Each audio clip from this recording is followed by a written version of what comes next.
காதலனே தன்னுடைய காதலிக்காக இதயத்தையே கொடுத்திருக்கான். இத பத்தி உங்க கருத்து என்ன? இவன் தான் மேடம் உண்மையான லவரு. எனக்கு இப்படி ஒரு காதலன் கிடைச்சிருந்தானா அவனுக்காக என் உயிரையே கொடுத்திருப்பேன்.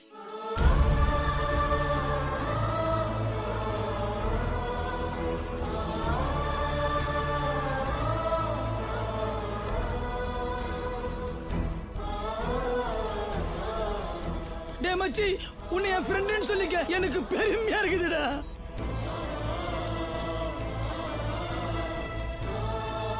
உலகத்துல காதல்ல ஒரு வார்த்தை இருக்கிற வரைக்கும் அவன் உயிரோட தான் இருப்பான். காதலுக்கா உசுர குடுக்கறேன் மசுர குடுக்கறேன்னு கதைதான் சொல்லுவாங்க. என் மாப்பிள்ள உண்மையிலே கொடுத்துட்டேன். ஒசந்துட்டியாடா. இதை விட ஒரு லவர் என்னடா பண்ணணும்? இன்னைக்குதான் உண்மையா லவர்ஸ். டேய் மாட்டிடா.